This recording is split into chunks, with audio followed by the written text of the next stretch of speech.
A very good morning to all my class 10 students. Welcome to RMC. और आज हम start करेंगे chemical reactions and equations का part 2. Like part 1 में हम लोगों ने बात करी थी that what are the observations by which you can identify that a chemical reactions takes place. लेकिन आज इस पार्ट में हम जानेंगे that basically how many types of chemical reactions are there, उनकी क्या स्पेसिफिक डेफिनेशंस हैं, what are the activities which explain their behaviour. So सबसे पहले हमें ये जानना है that what are the main types of chemical reaction that we will study in this part. So हमारे पास टोटल 5 तरह की केमिकल रिएक्शंस है इन इस पर्टिकुलर चैप्टर में. सबसे पहली जो हम पढ़ेंगे वो होगी कॉम्बिनेशन रिएक्शंस. सेकेंड हम जो पढ़ेंगे वो होगी डिकम्पोजिशन रिएक्शन. थर्ड होगी हमारी डिस्प्लेसमेंट रिएक्शन, या कहीं कहीं पे आप इसको सिंगल डिस्प्लेसमेंट के नाम से भी जानते हैं. So whether you can say as displacement और single displacement reaction. Then fourth one is double displacement reaction. Double displacement reaction. And last but not the least जो हम पढ़ेंगे दैट इज रिडॉक्स रिएक्शन. और अगर मैं इसको डिवाइड कर दूँ like what is redox, so it is basically combination of oxidation and reduction reactions. So ये 5 केमिकल रिएक्शंस हम बेसिकली इस चैप्टर में आज के इस पर्टिकुलर वीडियो में देखेंगे. So let's start with combination reactions. See, as the term indicates, combination reaction includes the term combine. That means in this reactions, when 2 or more reactants combine, then they form a single product. So here the hint is कि like if I'll just show you कि अगर हम यहाँ पे like these are my reactants as A, B and C. So when these all are combined and they form only one product, like a combined product like ABC or X or anything that you can say. So since there is only one product here, so I can clearly say कि ये कैसी reaction होगी, एक combination reaction होगी. Now this is just a kind of a hint. Now if I'll take an example to show you, so then example is like there is a compound called calcium oxide. When it reacts with water, so calcium oxide common name is called as quicklime. And when it reacts with water, so it forms calcium hydroxide. So calcium hydroxide is nothing but it is commonly known as lime water. So here the product is only one, whereas the reactants are 2. So that is why it is an example of combination reaction. Now combination reaction में एक interesting point ये भी होता है that combination reaction में because there is a combination, तो इसमें lot of heat is released. And Jin reactions में heat released होती है that reactions or those reactions are known as exothermic reactions. So even if somebody asks you that what do you mean by exothermic reaction and give an example, so आप exothermic में कोई भी combination reaction का example दे सकते हैं because every combination reaction is an exothermic reaction in which heat is released. So exothermic reactions के कुछ और एग्जांपल्स की अगर हम बात करें, सो जैसे आप सिंपल एग्जांपल्स लेते हैं burning of coal, that is an exothermic reaction because अगर आप किसी भी चीज़ का कंबस्शन कर रहे हैं या उसकी रिएक्शन ऑक्सीजन से कर रहे हैं, सो ऑब्वियसली उसमें lot of heat and energy is release, light is release. Second आप इसमें एक कॉमन एग्जाम्पल ले सकते हैं like when water is formed from H2NO2, that is again an exothermic reaction. So formation of water. Then third हम इसमें ले सकते हैं some other examples of exothermic is burning of natural gas similar to coal. So burning of natural gas is also an example of exothermic reaction. And a very common example जिसे ज़्यादातर हम bio में पढ़ते हैं but it is an example of exothermic reaction and that is decomposition of vegetable matter into compost. So even compost में भी आपकी बहुत सारी एनर्जी रिलीज होती है. So that is why it is also considered in exothermic reaction. So होता क्या है कि कई बार बोर्ड्स में आपसे वो कोई रिएक्शन ना दे करके they just simply give you an statement and then they will ask कि is this the reaction is an exothermic reaction or an endothermic reaction. So then this kind of a thing will help you to understand that कि अगर वो आपसे कह रहा है कि decomposition of vegetable into compost कैसी reaction है, so you should remember that it is an exothermic reaction. So I hope like after this you are very much clear about what is combination reaction, how will you identify just by checking that there will be a single product, and exothermic reaction and the examples of it. So अब लेते हैं हम next reaction, that is called as decomposition reaction, और name से ही आपको समझ में आ रहा होगा that decomposition मतलब where something is breaking into many products. यानी कि if you want to identify a decomposition reaction, so वहाँ पे आपकी hint होती है कि decomposition reaction में reactant हमेशा एक ही होता है, जबकि products कई सारे हो सकते हैं, but the reactant will be one. जैसे for example if I am taking like AB, so AB is a single reactant. जब ये decompose होता है so it will form A and B. So here there is only single reactant and that is why it is called as decomposition. Now decomposition reaction may be of three types. It depends कि वो जो break down होने के लिए energy चाहिए होती है वो किन किन sources से मिल सकती है. So if the decomposition takes place in the presence of heat, I would say, तो आप उसको कहते हैं thermal decomposition. If the source of decomposition, the heat for the decomposition reaction is light, तो आप उसके लिए वर्ड यूज़ करते हैं फोटो डिकम्पोजिशन. और अगर इसके लिए जो आपकी एनर्जी है या जो आपकी हीट है अगर वो आपको मिल रही है फ्रॉम एन इलेक्ट्रिक करंट, तो आप उसके लिए वर्ड यूज़ करते हैं electric decomposition reaction. So these are the three types of decomposition reaction that we will study in this part. Now सबसे पहले अगर हम heat की बात करें, that is thermal decomposition. So we have two examples in NCERT. एक है जिसमें यूज़ करा गया है आयरन सल्फेट के क्रिस्टल्स. उसको जब आप हीट करते हो तो आपके प्रोडक्ट्स मिलते हैं, एक iron oxide SO2 that is sulfur dioxide and SO3 that is sulfur trioxide. Now these two are the gases. Now ferric oxide, this iron compound, so I hope कि जिसने वो मेरा वीडियो फॉर्मूला मेकिंग का देखा होगा, so then you will remember that how these formulas are formed. But main यहाँ पर यही है कि जो आपके फेरस सल्फेट के ग्रीन कलर के क्रिस्टल्स होते हैं वो हीट करने पे अपना कलर चेंज कर देते हैं, and the reason behind it is just because the formation of the different products. So initially ये green colored के आपके आयरन सल्फेट के क्रिस्टल्स थे, बट जब आप इसको हीट करते हो तो ये ब्रेक होकर के तीन प्रोडक्ट्स बना रहे हैं. And because of that, because ये बना रहा है आपका फेरिक ऑक्साइड, सो फेरिक ऑक्साइड जो आपका है वो कहीं ना कहीं एक रेडिश ब्राउन कलर का आपको प्रोडक्ट देता है. So this is the first example of thermal decomposition. Now another example of thermal decomposition is simple burning of limestone, that is CaCO3. जब आप इसको हीट करेंगे so it will form two products. So one is calcium oxide, that is quicklime, and another one is CO2 gas. So this is another example of decomposition reaction. So thermal decomposition का there is one more example, that is lead nitrate. जब आप इसको heat करते हैं this led nitrate compound, so it gives you three products again, PbO that is lead oxide, NO2 that is nitrogen dioxide, and NO and oxygen. So here this NO2 is a characteristic feature of this reaction because ये आपकी brown colored की fumes produce करता है, and this brown fumes will tell you that this kind of a reaction takes place. So जब आप इसको heat करेंगे so आपको ब्राउन कलर की फ्यूम्स दिखेंगी and that fumes is nothing but NO2.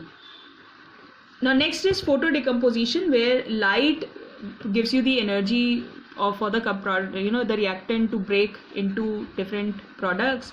So यहाँ पे जो हम एक simple इसकी activity है that when there is a white colored compound called AgCl, और जब आप इसे सनलाइट में रखते हैं so after some time the color changes from white to grey. So why this color changes from white to grey? Because AgCl को जब हम लाइट में रखते हैं तो it converts into Ag and plus chlorine gas.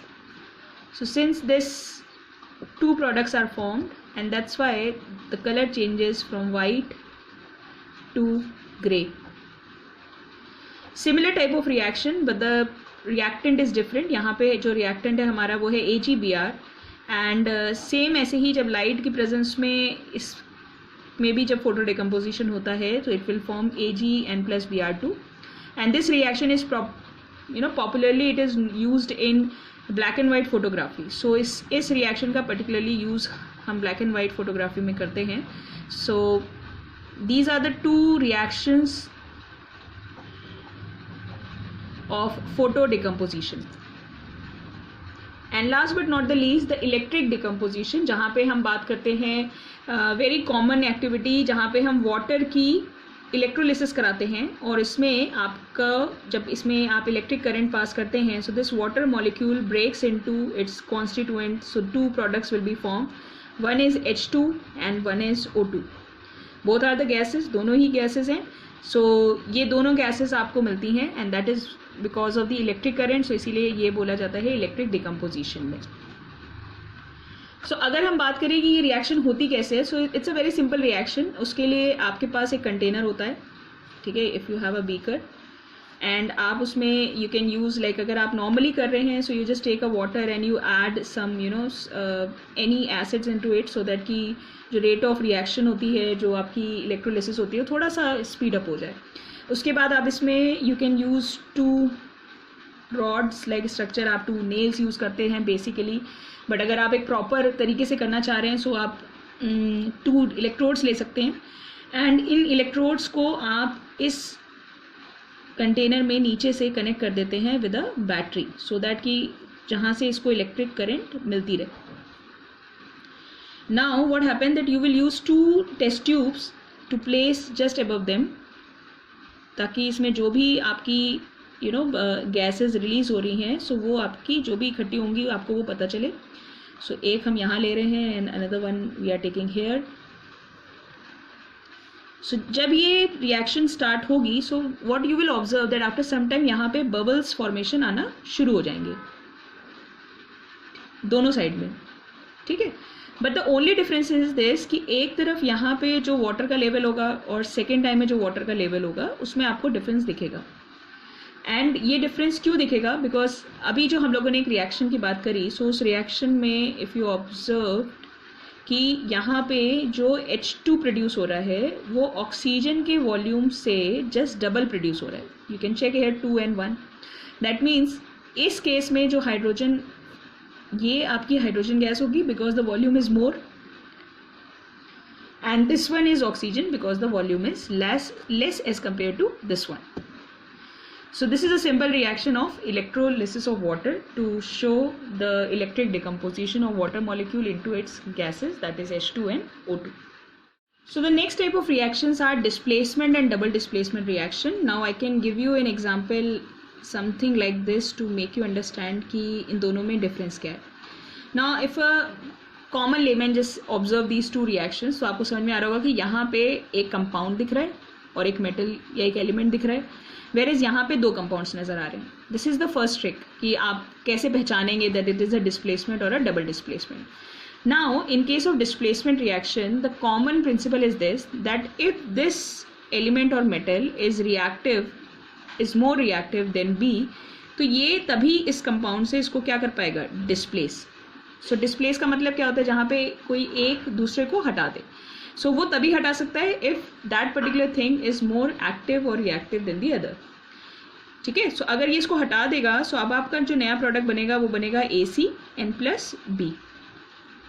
But यही अगर reaction double displacement की होती है सो ऑब्वियसली कि अगर ये कंपाउंड है तो इस कंपाउंड में भाई ये कैटायन होगा, ये एनायन पार्ट होगा, इसमें भी ये कैटायन एंड एनायन पार्ट होगा and we are taking it कि ये दोनों आपके रिएक्टिव हैं.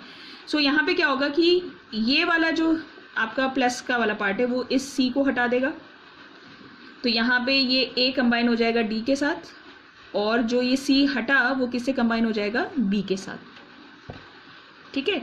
So this is your double displacement reaction. Now just take an example. ये तो एक जनरल बात थी, अब हम एक एग्जांपल से अगर बात समझें सो जैसे हम एक कॉमन एग्जांपल पढ़ते हैं, हम बात करते हैं एक बहुत कॉमन आपका एक्टिविटी है जिसमें आप एक कॉपर सल्फेट का सोल्यूशन लेते हैं ब्लू कलर का और उसमें आप आयरन की नेल डाल देते हैं, ठीक है. एंड देन यू ऑब्जर्व कि क्या होता है. सो आफ्टर सम टाइम आप देखते हैं कि जो ये ब्लू कलर का सोल्यूशन होता है ये धीरे धीरे अपना कलर चेंज करके ग्रीन हो जाता है, एंड वो इसीलिए हो रहा है बिकॉज आयरन कॉपर से कहीं ज़्यादा रिएक्टिव होती है, तो ये इसको डिस्प्लेस करके बना लेता है आयरन सल्फेट। और जो ये कॉपर अलग हो जाता है वो कहीं ना कहीं एज ए रेड आप देखते हैं डिपॉजिट जैसा उस नेल के ऊपर आने लगता है। अब इसी के जस्ट सपोजिट अगर मैं डबल डिस्प्लेसमेंट की बात करूं, तो अगर हम डबल डिस्प्लेसमेंट में एक एग्जांपल लें, जैसे हमारे डबल डिस्प्लेसमेंट के लिए अगर हम एक एग्जांपल लेते हैं, जैसे हमने लिया Na2SO4 that is sodium sulphate and plus barium chloride BaCl2। So as per the reaction जो मैंने आपसे कहा था कि Na बीइंग्स लाइक ये आपस में जो इनके आयंस होंगे वो एक्सचेंज हो जाते हैं double displacement, so the product will form as BaSO4 and NaCl। ठीक है, रिएक्शन को बैलेंस कर देते हैं। सो यहाँ पे ये जो BaSO4 है, बस एक खास बात ये है कि ये एक इनसॉल्युबल सब्सटेंस होता है, दैट मीन्स कि आप इसको कितना भी शेक करिएगा इस सोल्यूशन को, so it will not dissolve. So आप इसके लिए बोलते हैं precipitate word, and that is why this double displacement reaction is also known as precipitation reaction. ठीक है, सो ये ज़रूरी नहीं है कि सारी double displacement reaction precipitation reaction हो, बट हाँ सारी प्रेसिपिटेशन रिएक्शन डबल डिस्प्लेसमेंट ही होती है। सिमिलरली जैसे एक बहुत कॉमन आपने पढ़ा होगा कि when you react an acid with a base, so it always form salt plus acid, salt plus water. So यहाँ पे बनेगा salt that is NaCl and NaCl plus water. So that means this is again a double displacement reaction, but now this is called as neutralization reaction if you remember, because यहाँ पे आपने एक acid और एक base को react करा के उन दोनों के इफेक्ट को कैंसिल आउट कर दिया कहीं ना कहीं. So that is why it is known as neutralization reaction.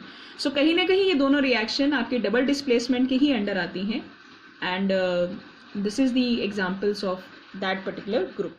Now last but not the least, the types of reactions जो जिन्हें आप कहते हैं oxidation and reduction reaction, very important topic of this chapter. So सबसे पहले तो इनकी common definition देखते हैं. अगर हम oxidation reduction की main आपकी definition देखें, so अगर किसी भी substance में addition of oxygen हो रहा हो तो आप उसको बोलेंगे oxidation. लेकिन अगर वही removal of oxygen हो रहा होगा तो आप उसे बोलेंगे reduction. ठीक है, ये हो गया अगर आप डेफिनेशन ऑक्सीजन के बेसिस पे कह रहे हैं. अगर यही मैं हाइड्रोजन के बेसिस पे बोलूँ तो एडिशन ऑफ हाइड्रोजन कहलाता है रिडक्शन,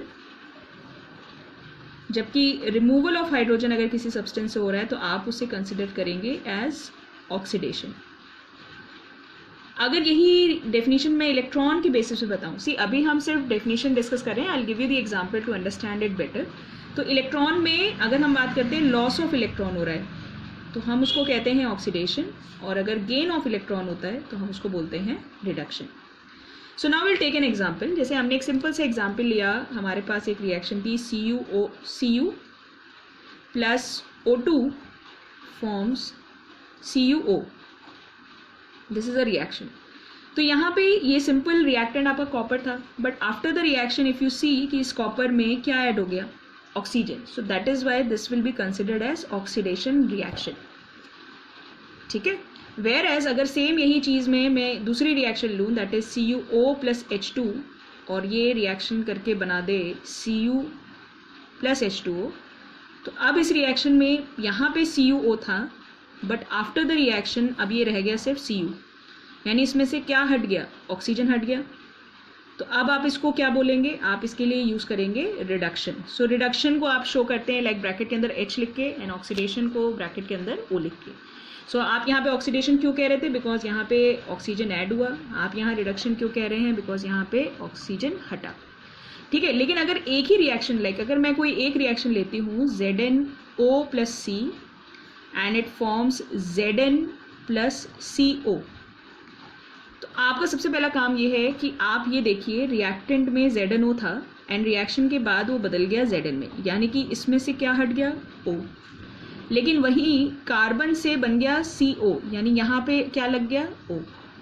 यानी एक में आपका क्या हो रहा है, रिडक्शन, और दूसरे में क्या हो रहा है, ऑक्सीडेशन, सेम ही रिएक्शन के अंदर। सो जब सेम ही रिएक्शन के अंदर अगर ऑक्सीडेशन भी हो रहा हो एक सब्सटेंस का और दूसरे का रिडक्शन, तो फिर आप इसको अलग अलग ऑक्सीडेशन रिडक्शन ना कह के आप इस रिएक्शन के लिए एक वर्ड यूज करते हैं, that is called redox reaction. ठीक है, सो it is very easy and हम आगे इससे रिलेटेड क्वेश्चंस जब भी करेंगे, हम एक सेशन अभी क्वेश्चंस का भी करेंगे जहाँ कैसे आप रिएक्शंस को आइडेंटिफाई करिए, कैसे आप ऑक्सीडाइजिंग रिड्यूसिंग एजेंट्स बताएंगे, ये सारी बातें जब हम करेंगे तो फिर हम एक बार फिर से ये टॉपिक्स लेंगे। बट आई होप कि यहाँ तक अगर आप इस बात को समझ पा रहे हैं कि किसी भी सब्सटेंस में से ऑक्सीजन का हटना या लगाना, आप उसको कैसे ऑक्सीडेशन या रिडक्शन से कंसिडर कर रहे हैं, so then it will be easy for you.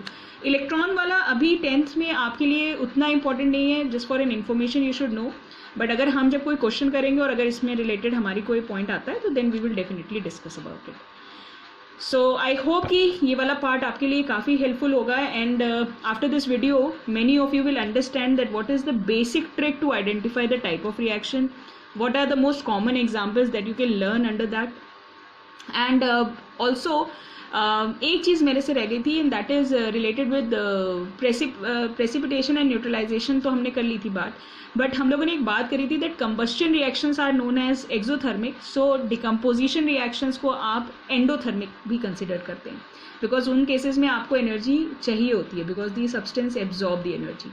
So these are the few tricks that you will follow, so you will definitely get a good score and you will definitely understand it better. Thank you so much and wait for the next video जहाँ पे इससे related हम कुछ questions करेंगे so that ये सारे concepts आपके फिर से clear होंगे. Thank you so much.